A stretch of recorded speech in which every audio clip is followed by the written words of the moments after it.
Ya, mari kita berdoa. Bapa dalam surga, kami membutuhkan Engkau, membutuhkan firman-Mu setiap waktu, setiap hari. Dan biarlah pada malam hari ini Engkau sekali lagi berbicara kepada setiap kami, pribadi lepas pribadi. Dan biarlah kami menikmati Engkau, menikmati firman-Mu pada malam hari ini. Engkau berkati hamba-Mu yang hina, yang terbatas ini Tuhan. Dan biarlah hamba-Mu ini bisa betul-betul hanya menyampaikan firman Tuhan saja. Terima kasih Tuhan, terima kasih. Ini doa kami sambut firman-Mu dalam nama Tuhan Yesus. Amin. Ya, shalom Bapak Ibu Saudara. Selamat malam, sungguh bersyukur ya. Malam ini kita bisa berkumpul bersama-sama di tempat ini. Kita sungguh indah tadi kita memuji Tuhan, kita bisa menaikkan doa-doa syafaat kita. Dan hari ini saya akan melanjutkan perenungan kita mengenai ucapan syukur. Dalam rangka bulan November kita bahas Thanksgiving, kita bahas ucapan syukur. Dan hari ini saya diberikan kesempatan untuk menutup rangkaian seri perenungan ucapan syukur dalam bulan ini. Dan hari ini kita akan belajar bersama-sama seperti temanya Thankful for Others. Kita akan belajar untuk mengucap syukur untuk komunitas kita, untuk gereja yang Tuhan berikan buat kita.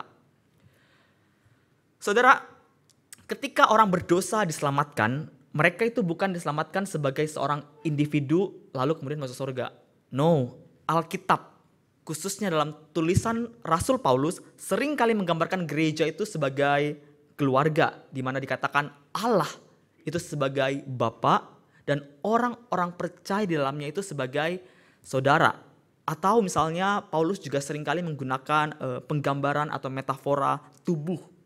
Dikatakan gereja itu adalah tubuh Kristus, di mana dikatakan di sana setiap orang ada peran masing-masing dan mereka adalah satu kesatuan yang tidak terpisahkan.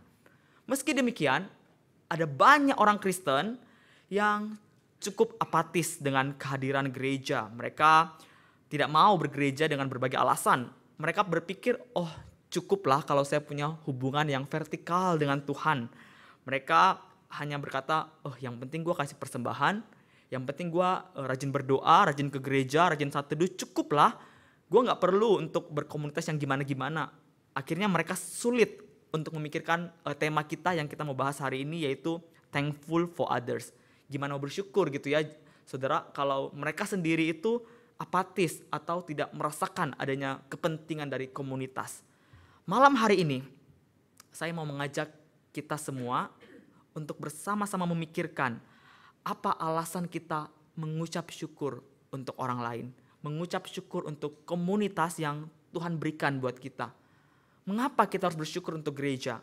Dan saya berharap firman Tuhan malam hari ini bisa menolong kita semua, saudara dan saya, untuk kita mengucap syukur untuk komunitas dan juga untuk mengajar kita lebih terlibat, lebih melibatkan diri dalam gereja, dalam komunitas yang Tuhan berikan buat kita.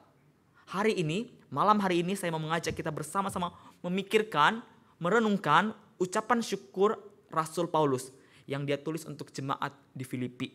Yuk kita buka Filipi 1 ayat 1 sampai 11. Filipi 1 ayat 1 sampai 11. Fokus kita malam hari ini hanya ayat 3 sampai 8, tapi saya akan bacakan dari ayat 1 sampai 11. Demikianlah firman Tuhan, firman yang tidak mengandung kesalahan, firman yang diinspirasikan oleh Roh Kudus. Surat Paulus kepada jemaat di Filipi. Dari Paulus dan Timotius, hamba-hamba Kristus Yesus, kepada semua orang kudus dalam Kristus Yesus di Filipi, dengan para penilik jemaat dan diaken.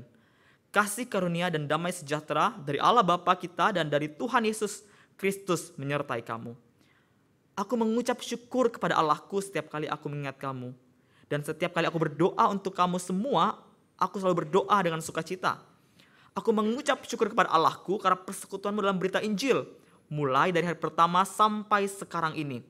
Akan hal itu aku yakin sepenuhnya, yaitu Ia yang memulai pekerjaan yang baik di antara kamu akan meneruskannya sampai pada akhirnya, pada hari Kristus Yesus. Memang sudahlah sepatutnya aku berpikir demikian akan kamu semua, sebab kamu ada di dalam hatiku, oleh karena kamu semua turut mendapat bagian dalam kasih karunia yang diberikan kepadaku, baik pada waktu aku dipenjarakan, maupun pada waktu aku membela dan meneguhkan berita Injil. Sebab Allah adalah saksiku, betapa aku dengan kasih mesra Kristus Yesus merindukan kamu semua. Dan inilah doaku, semoga kalian makin melimpah dalam pengetahuan yang benar dan dalam segala macam pengertian, sehingga kamu dapat memilih apa yang baik, supaya kamu suci dan tak bercacat menjelang hari Kristus, penuh dengan buah kebenaran yang dikerjakan oleh Yesus Kristus untuk memuliakan dan memuji Allah. Saudara, ucapan syukur yang kita baca hari ini adalah bagian yang sebenarnya lazim dan hampir ada di semua surat Paulus kepada jemaat. Saudara-saudara bisa menemukannya dalam Roma, Korintus, Efesus, Filipi, Kolose, dan Tesalonika.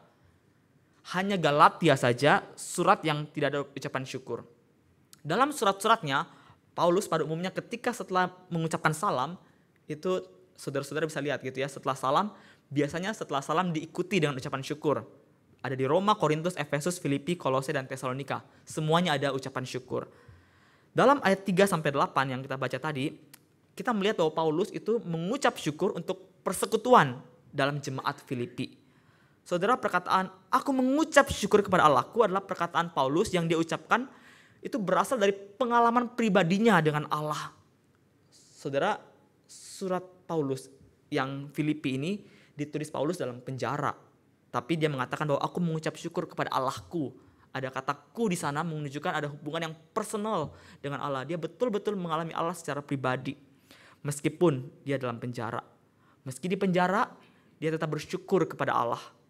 Hal ini karena anugerah yang ia terima dalam Yesus memampukan Paulus untuk mengucap syukur meski dalam kesulitan. Ia mengucap syukur karena meskipun dia sulit, Tuhan dengan anugerahnya memberikan dan mengaruniakan jemaat Filipi yang sangat baik. Kalau saudara-saudara bisa melihat dalam pasal 4 ayat 18, di sana kita bisa tahu bahwa Paulus itu menerima hadiah dari jemaat yang dikirimkan melalui Epafroditus. Ada orang yang namanya Epafroditus yang dikirimkan oleh jemaat Filipi kepada Paulus yang dipenjara untuk memberikan hadiah. Jadi Epafroditus itu kurir, tapi bukan hanya kurir saja. Dia bukan hanya mengantar hadiah kepada jemaat dari jemaat Filipi kepada Paulus, tapi Epafroditus juga adalah hadiah itu. Dia diutus untuk mendampingi Paulus, menghibur Paulus dalam penjara. Paulus mengucap syukur untuk hal tersebut. Oleh karena itu Paulus mengatakan bahwa dia mengucap syukur kepada Allah setiap kali dia mengingat jemaat Filipi.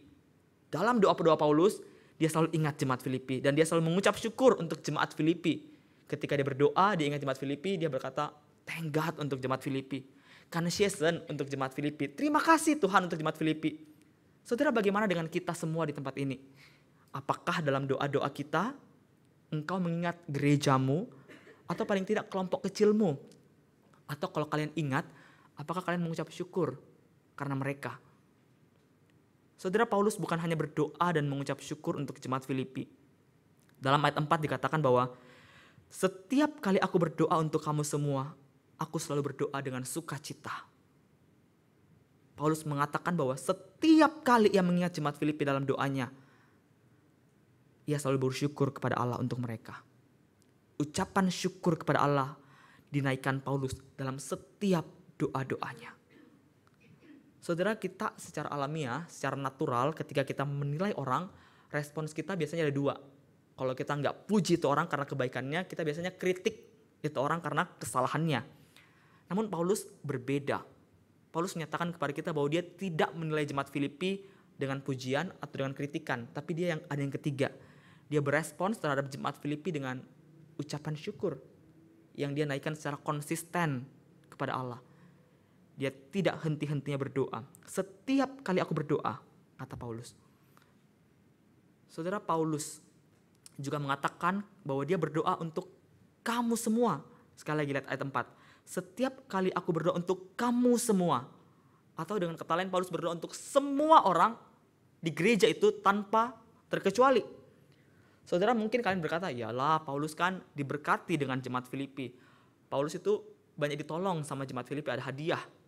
Tapi percayalah Bapak Ibu, percayalah saudara-saudara kalau jemaat Filipi meskipun baik, tapi juga jemaat yang menyebalkan.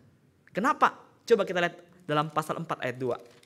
Saya akan bacakan Filipi 4 ayat 2. Euodia kunasehati dan Sintike kunasehati supaya mereka sehati dalam Tuhan. Saudara, dalam yang pasal 4 ayat 2 yang tadi kita baca itu Paulus menegur ada 2 enci-enci dalam gereja yang berseteru. Oh, ngomong-ngomong soal enci-enci nih saudara ya. Kita tahu bahwa gereja itu banyak bertumbuh karena enci-enci. Di GKI PIK aja banyak enci-enci ya yang membuat gereja ini bertumbuh ya. Ada enci-enci yang rajin berdoa itu yang membuat gereja bertumbuh. Ada enci-enci yang melayani di segala bidang. Yang kalau ibadah belum mulai udah masak-masak di depan. Itu enci-enci itu yang menolong gereja bertumbuh. Tapi enci-enci juga bahaya. Selain membuat gereja bertumbuh, enci-enci itu juga bahaya. Contohnya ada jemaat di Filipi ini. Tapi saya pikir enci-enci di PIK mah enggak yang berbahaya ya. Yang baik-baik. Amin? Amin. Puji Tuhan. Saudara, ada 2 enci-enci tadi dikatakannya, ada enci Euodia dan enci Sintike, dan mereka itu berseteru sampai buat perpecahan gereja. Enci-enci kalau berguna, kalau berbahaya sekali. Hati-hati dengan enci-enci saudara ya. Saya bayangkan itu enci-enci itu punya geng masing-masing dan mereka saling ngomongin satu sama lain. Kira-kira nih saya bayangkan ya, kira-kira mereka itu seperti ini ya. Jeng, tahu nggak sih kalau enci Sintike itu gini. Geng sebelahnya nggak mau kalah. Ada berita baru nih. Si enci Euodia itu juga nggak mau kalah loh. Dia gini. Saudara, perseteruan antara enci-enci ini parah sekali. Sampai Paulus harus tulis surat untuk menegur mereka. Kita bacakan tadi ya. Dia bahkan mengutus ada satu orang namanya Sun Sugos dalam ayat 3 untuk menegur mereka biar gereja itu nggak pecah gara-gara enci-enci gitu ya. Paulus menegur mereka, dan kalau kita tahu konteks zaman dulu, surat itu dibacakan kepada seluruh jemaat. Jadi satu jemaat itu tahu ini ada enci-enci ini yang berseteru gitu loh. Bahaya sekali enci-enci ini. Tapi meskipun demikian, Paulus tidak mengecualikan siapapun dari doa syukurnya. Perkataan kamu semua, frasa kamu semua menunjukkan bahwa tidak ada yang tidak tercakup dalam doanya. Semua Paulus doakan. Saudara, doa itu melampaui sekat-sekat yang memecah belah jemaat. Enci-enci tadi itu memecah jemaat. Tapi doa Paulus, ucapan syukur Paulus itu adalah menggambarkan kesatuan umat Allah yang tidak terpisahkan dalam Kristus. Paulus melihat kesatuan itu meskipun ada perpisahan, ada perpecahan. Saudara, dalam ayat 4 tadi juga kita membaca gitu ya. Ayat 4 dikatakan Paulus dikatakan Paulus mengucap syukur setiap kali berdoa, dikatakan juga Paulus berdoa untuk kamu semua, dan yang ketiga Paulus berdoa dengan sukacita. Kita tahu gitu ya kalau surat Filipi ini adalah surat yang penuh dengan sukacita. Tema besar surat Filipi adalah sukacita. Kalau kita baca surat Filipi dari pasal 1 sampai pasal 4, ada 14 kali kata sukacita ini muncul dalam surat yang relatif pendek, cuma 4 pasal, tapi ada 14 kali sukacita muncul. Dan kata sukacita yang pertama ini muncul dalam doa Paulus untuk sahabatnya, jemaat Filipi. Meskipun dalam penjara, ia tetap bersukacita. Di sini kita melihat bahwa Paulus bersukacita bukanlah karena keadaan yang mudah, keadaan yang nyaman, tapi karena Injil itu. Karena Injil itulah maka jemaat Filipi dapat bersekutu dengan Paulus. Dalam ayat 5 Paulus mengatakan bahwa aku mengucap syukur kepada Allahku karena persekutuanmu dalam berita Injil. Saudara, kalau kita melihat Kisah Para Rasul pasal yang ke-16, kita di sana menemukan bahwa Paulus dan rekan-rekannya dengan perempuan-perempuan proselit mendirikan jemaat Filipi. Jadi jemaat Filipi ini memang tidak lepas dari perempuan-perempuan gitu ya. Paulus mendirikan jemaat Filipi ini dengan perempuan-perempuan proselit. Pelayanan di Filipi ada banyak tantangan. Ketika di Filipi, Paulus dan Silas pernah didera, pernah dipenjara, namun penderitaan Paulus dan Silas memberikan buah. Seluruh isi rumah kepala penjara percaya kepada Tuhan. Kita nggak dapat informasi dalam Alkitab mengenai Paulus berapa lama di Filipi, dan saya rasa kita bisa menebak gitu ya kalau Paulus mungkin berada dalam Filipi dalam waktu yang cukup lama, sehingga Filipi dan Paulus itu bisa menjalin persahabatan yang sangat dekat. Kalau kita melihat dalam surat-surat Paulus secara umum, secara keseluruhan, kita bisa melihat bahwa Filipi ini unik gitu ya. Filipi ini sangat dekat dengan Paulus dibanding jemaat-jemaat lainnya. Dalam coba kita lihat pasal 4 ayat 15. Di sana Paulus mengatakan seperti ini, pasal 4 ayat 15. Kamu sendiri juga tahu, hai orang-orang Filipi, pada waktu aku baru mulai mengabarkan Injil, ketika aku berangkat dari Makedonia, tidak ada satu jemaat pun yang mengadakan perhitungan hutang dan piutang dengan aku selain daripada kamu. Mungkin kurang jelas gitu ya dalam terjemahan baru, tapi dalam bahasa Indonesia sehari-hari dikatakan seperti ini. Jemaat Filipi, kalianlah satu-satunya jemaat yang membantu saya. Kalianlah satu-satunya jemaat yang turut mengecap untung rugi bersama-sama dengan saya. Kalian satu-satunya jemaat. Cuma Filipi ini loh dekat sekali sama Paulus. Dikatakan satu-satunya jemaat yang membantu saya. Hubungan Paulus dan jemaat Filipi itu sangat dekat, sangat mendalam. Atau contoh lain gitu ya saudara ya. Dalam surat Paulus kepada Korintus dan Galatia misalnya, di sana Paulus menempatkan dirinya, relasinya antara bapa dan anak. Paulus menganggap diri sebagai bapa dan jemaat Galatia dan Korintus sebagai anak.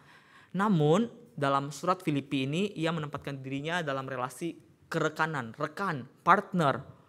Dalam pasal 1 ayat 5 yang tadi kita baca di awal, Paulus dikatakan mengucap syukur karena persekutuanmu dalam berita Injil. Kata persekutuan di sana itu berasal dari kata koinonia yang dalam bahasa Yunani dapat diterjemahkan sebagai rekan atau partnership. Kalau saudara-saudara bisa melihat dalam Alkitab bahasa Inggris, beberapa Alkitab bahasa Inggris menggunakan kata partner, bukan kata persekutuan, bukan kata fellowship. Dari gereja-gereja lain misalnya, saudara ya, Paulus itu contohnya Korintus, saudara. Paulus tidak mau terima dukungan atau tidak mau terima support keuangan. Namun di jemaat Filipi, Paulus mau menerima dukungan untuk menolong sebagai tambahan dalam melengkapi hasil yang ia terima sebagai tukang tenda. Bahkan dalam pelayanan di Tesalonika, Filipi ini membantu Paulus sebanyak 2 kali. Jadi relasi antara Paulus dengan Filipi ini sangat dekat. Dia menginjilinya, dia tinggal di sana mungkin dalam waktu cukup lama, dan bahkan Filipi ini sangat amat baik sama Paulus. Dia menolong Paulus, bahkan dianggap sebagai rekan oleh Paulus. Dia support keuangan. Bahkan Paulus itu kita tahu tidak mau terima uang dari jemaat lain, tapi Filipi dia mau terima. Ada koinonia, ada persekutuan dalam berita Injil. Dan inilah koinonia yang ayat 5 dikatakan, saya mengucap syukur karena persekutuanmu dalam berita Injil. Itulah koinonia, itulah persekutuan yang dimaksud Paulus. Saudara, koinonia atau persekutuan atau partnership yang pada awalnya dibentuk dari partisipasi dalam berita Injil, di mana mereka semua, jemaat Filipi itu mengalami kemenangan, mengalami kuasa Injil, dan koinonia itu bertumbuh menjadi koinonia untuk memajukan pemberitaan Injil. Paulus mengucap syukur kepada jemaat, kepada Tuhan karena jemaat Filipi, bukan karena jemaat Filipi mengalami Injil yang membuat mereka diselamatkan, namun mereka juga giat bekerja dalam pekerjaan Injil. Jika tidak ada perjumpaan dengan Injil secara pribadi, tidak mungkin jemaat Filipi rela membayar harga demi mendukung penyebaran Injil. Orang Kristen yang sungguh-sungguh berjumpa dengan Injil akan dengan sukarela dan dengan sukacita mendukung penginjilan. Apa yang sudah ia alami, kemenangan yang sudah ia alami, ia mau orang lain juga alami. Dan itulah jemaat Filipi. Mereka yang dimenangkan oleh Injil, mereka mau mati-matian dukung Paulus dalam pemberitaan Injil. Jemaat Filipi itu setia dalam pemberitaan pekabaran Injil karena mereka sudah mengalami Injil itu sendiri. Seorang hamba Tuhan pernah berkata bahwa orang Kristen kalau tidak memberitakan Injil, orang Kristen kalau tidak mensupport pemberitaan Injil, itu bukan orang Kristen. Jemaat Filipi yang mengalami Injil, kemenangan Injil, juga mendukung Paulus dalam berita Injil. Bagaimana dengan kita, jemaat GKY PIK? Apakah kita sudah mengalami Injil yang mendorong kita semua untuk kita tidak bisa tidak? Kita pasti mendukung pekerjaan pemberitaan Injil. Atau jangan-jangan kita tidak mendukung pemberitaan Injil karena kita sendiri belum mengalami Injil itu. Mari kita selidiki gereja kita, hidup kita, hati kita. Saudara, kalau kita melihat sepanjang surat Filipi, kita bisa melihat bahwa misi Paulus itu demi kemajuan Injil. Itu dikatakan dalam pasal 1 ayat 12. Dikatakan bahwa aku menghendaki saudara-saudara supaya kamu tahu bahwa apa yang terjadi atasku itu justru telah menyebabkan kemajuan Injil. Itulah isi hati Paulus, kemajuan Injil. Dan hal ini membuat Paulus bersuka cita kapanpun dan oleh siapapun ketika Injil diberitakan. Jemaat Filipi dikatakan secara aktif berpartisipasi dalam misi Paulus untuk memberitakan Injil.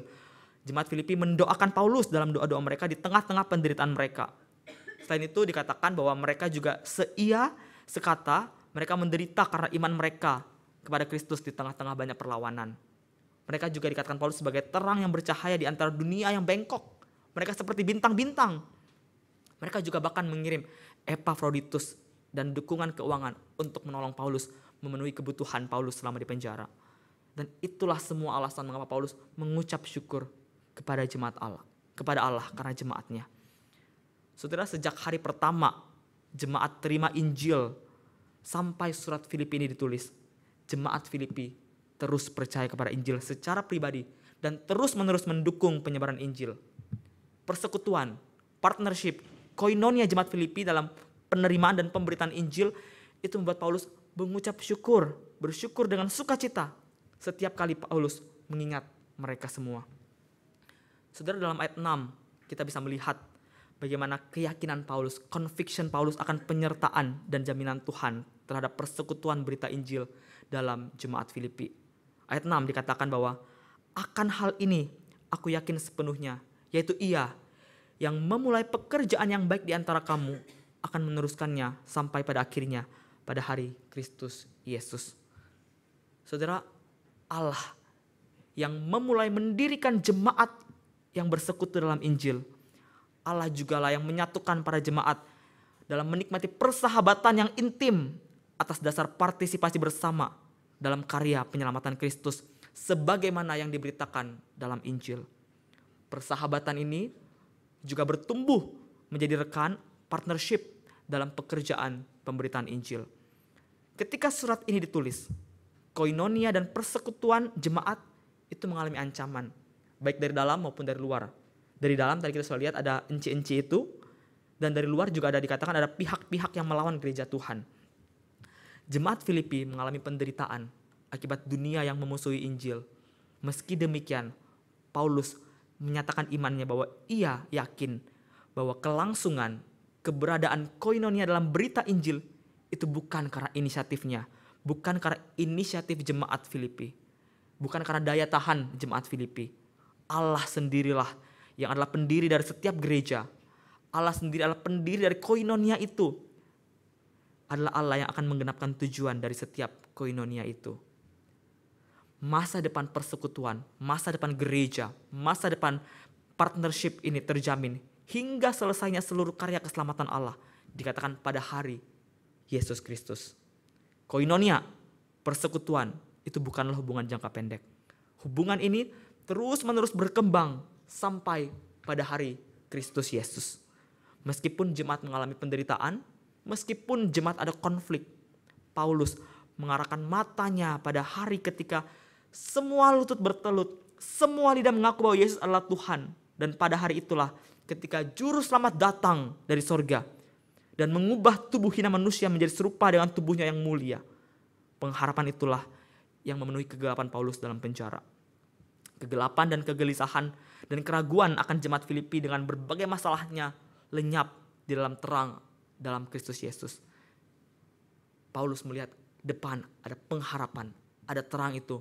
Meskipun mungkin dalam jemaat ada konflik, ada penderitaan, ada ancaman. Tapi Paulus melihat ada pengharapan dalam Kristus Yesus.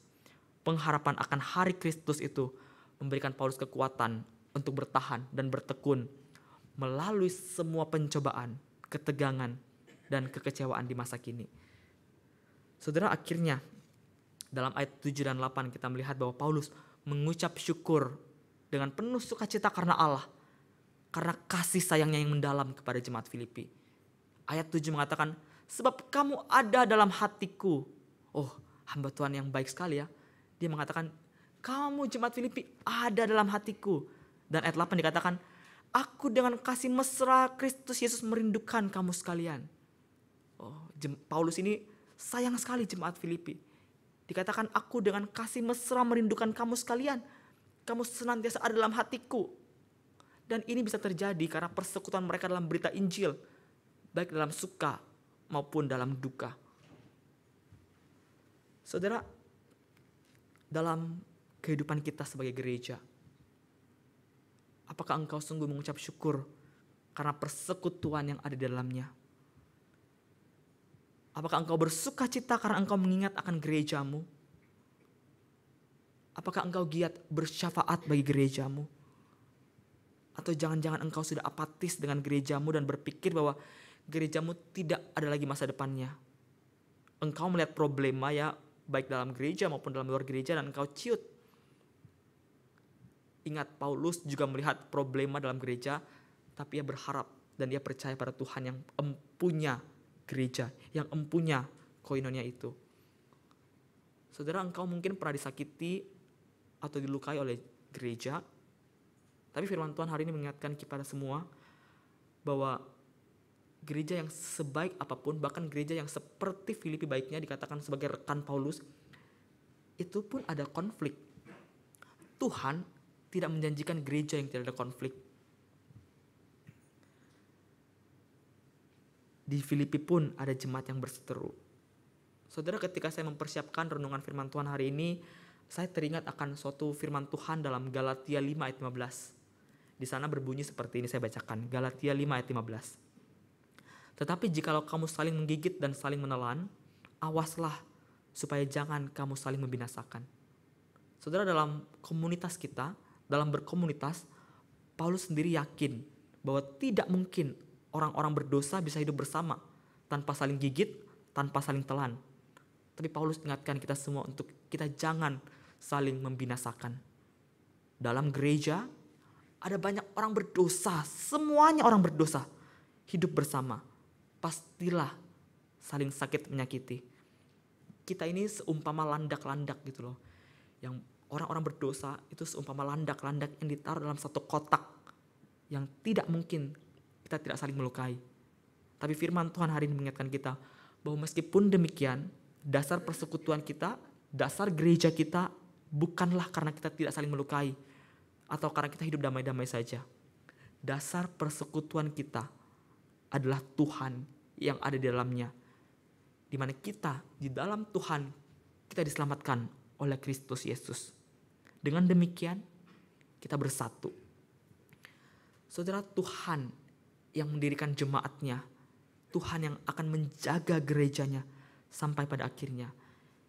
Itulah mengapa Paulus 2 kali loh dalam ayat 3 dan ayat 5 dia mengatakan, aku mengucap syukur kepada Allahku. Paulus sadar betul bahwa hanya karena Allah maka orang bisa bersekutu dalam berita Injil. Hanya anugerah Allah yang menampukan orang berdosa bisa percaya kepada Injil. Yang dikatakan dalam Korintus adalah suatu kebodohan dan batu sandungan. Hanya karena anugerah Allah, orang berdosa dapat disatukan menjadi satu tubuh Kristus. Hanya karena anugerah Allah, gereja yang adalah orang-orang berdosa dapat mendukung pemberitaan Injil. Hanya karena anugerah Allah, jemaat Filipi dapat membuat Paulus bersyukur dengan sukacita kepada Allah. Hanya anugerah Allah, kita semua jemaat-jemaat GKY PIK, kita bisa percaya pada Tuhan Yesus dan kita bisa melayani bagi Injilnya. Hanya karena anugerah Allah. Saudara, adakah engkau bersyukur untuk hal tersebut? Adakah hal tersebut mendorong engkau semakin mencintai gereja dan sesama umat Tuhan seperti Paulus mengasihi jemaat Tuhan di Filipi? Apakah hal tersebut menggerakkan engkau bekerja sedemikian rupa demi pekerjaan Injil? Ingat, semua karena anugerah Allah. Kita bisa dalam gereja ini bersatu, melayani Tuhan. Anugerah Allah. Mari kita berdoa. Bapa dalam surga, kami datang pada hari ini. Kami mau mengucap syukur untuk saudara-saudara kami yang ada di sebelah kanan kiri kami. Kami mengucap syukur karena kami semua bisa percaya pada Tuhan Yesus. Kami semua bisa melayani Tuhan. Thank you Lord. Terima kasih Tuhan. Tuhan, meskipun dalam gereja kami ada berbagai problema, berbagai masalah yang ada, tapi kami percaya bahwa Tuhan yang mendirikan gerejamu adalah Tuhan yang juga sanggup menjaga gerejamu. Ajarlah kami untuk setiap kami tidak apatis dengan gereja, dan biarlah kami sungguh-sungguh melayani Tuhan, karena kami mengalami Injil itu. Tuhan, terima kasih untuk jemaat di GKY PIK. Terima kasih Tuhan karena kami semua bisa saling menumbuhkan satu sama lain. Saudara, saya berikan kita kesempatan 1 menit, 2 menit secara pribadi naikkanlah ucapan syukurmu kepada Tuhan karena komunitas yang Tuhan berikan buat kita.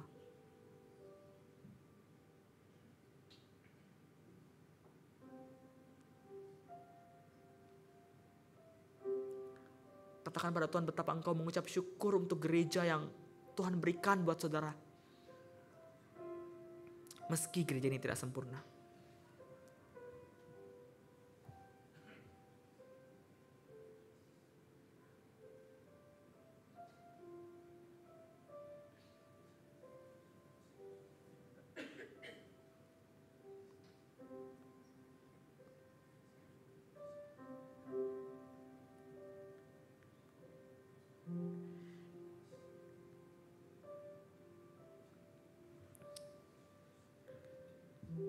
Saudara juga, mari kita minta ampun kepada Tuhan kalau kita ini kurang terlibat dengan pelayanan gereja, atau meskipun kita terlibat, kita seringkali hanya sebagai tukang ngomel, tukang komplain sana sini dan tidak bersatu memajukan Injil Tuhan. Silakan saudara berdoa dalam doanya pribadi.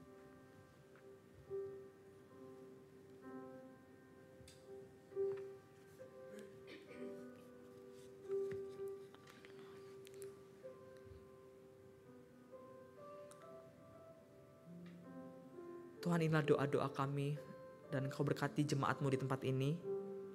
Dan biarlah kami dalam kasih kami makin melimpah, dalam pengetahuan yang benar juga kami melimpah. Dan Engkau memberkati kami semua Tuhan. Dan biarlah gereja ini bisa menjadi gereja yang bertumbuh dan berbuah, berakar pada kebenaran firman-Mu Tuhan. Engkau berkati gereja-Mu di tempat ini. Terima kasih Tuhan. Di dalam kami berdoa. Amin.